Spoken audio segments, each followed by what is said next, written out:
Scotland's political parties head into the Crunch Holyrood election on May 6, with question marks surrounding the country's future and status in the UK.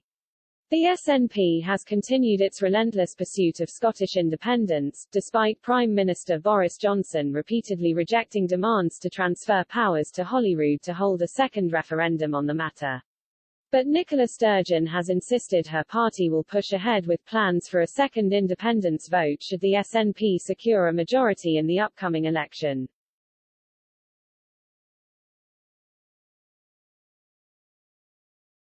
Mr. Salmond made a dramatic return to frontline politics with the launch of the Alba Party, just weeks before the Crunch Holyrood election.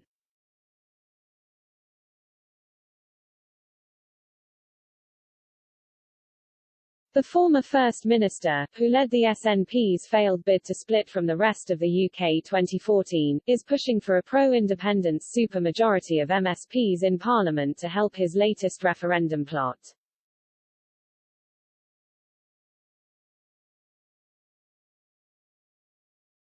But Mr. Galloway, who is leading his All for Unity party into the upcoming election, has accused both Ms. Sturgeon and Mr. Salmond of wanting Scotland to do badly to make their own push for independence look more attractive.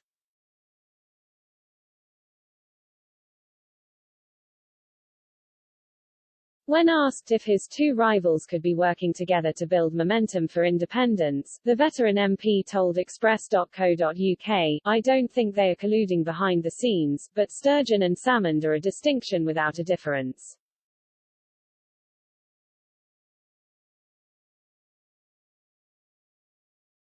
Both of them are two faces of the same separatist coin.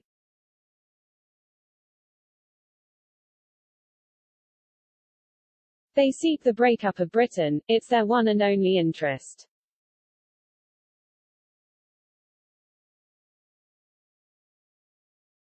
Not only do they have no interest in Scotland doing well, they have an interest in Scotland doing badly.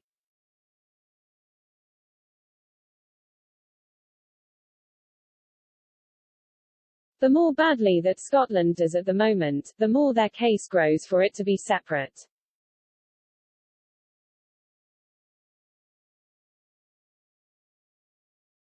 The latest attack from Mr. Galloway comes with Scottish Conservative leader Douglas Ross accusing the SNP of wasting £4.5 billion of taxpayer cash during their 14 years in power.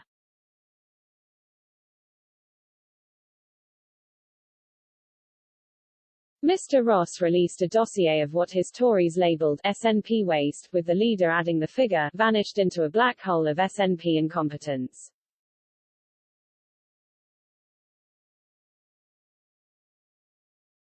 Included in this is £147 million spent resulting from delays to the delivery of the new Sick Kids Hospital in Edinburgh, £24 million on the malicious prosecution of administrators from Rangers Football Club and £47 million spent on Scottish manufacturing firm Burnt Island Fabrications, BIFAB, which was placed into administration at the end of last year.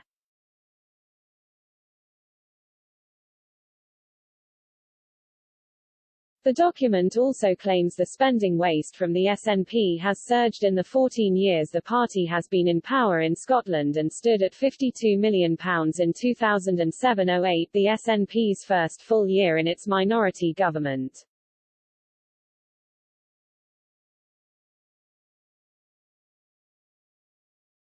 But this jumped to £99 million for the first year of the majority government in 2011 and to £840 million in 2019-20 under the leadership of Ms. Sturgeon.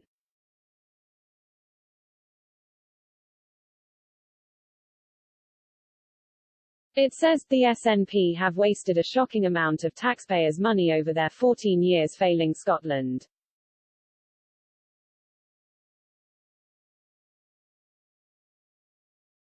They've lurched from scandal to scandal, squandering billions in the process through sheer incompetence.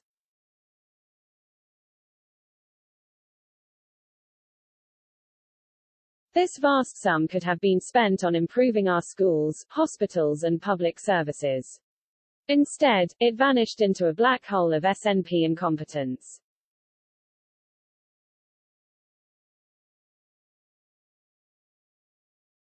The amount they throw away escalates with every new SNP government.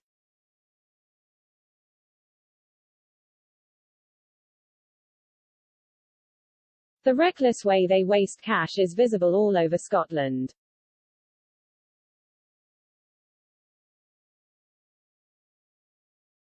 Delays to the sick kids in Edinburgh, water problems at the QEUH Queen Elizabeth University Hospital, in Glasgow, botched ferry building at Ferguson Marine in Inverclyde, a bad deal at Bifab in Fife, hold-ups to the AWPR Aberdeen Western Peripheral Route, in the northeast, and a CAP IT system that plagued rural areas.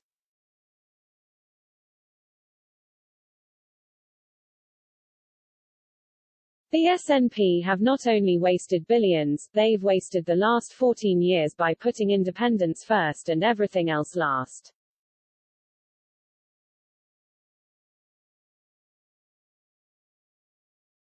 If the SNP win a majority, they will waste the next Scottish Parliament focused on getting another referendum, instead of rebuilding Scotland.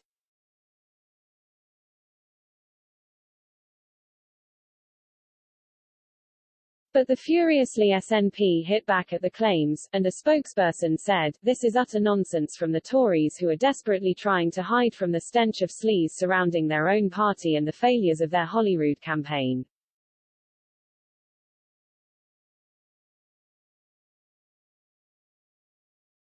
Well, take no lessons on wasting money from a party who have squandered billions in COVID contracts when handing them out to their closest friends and Tory donors.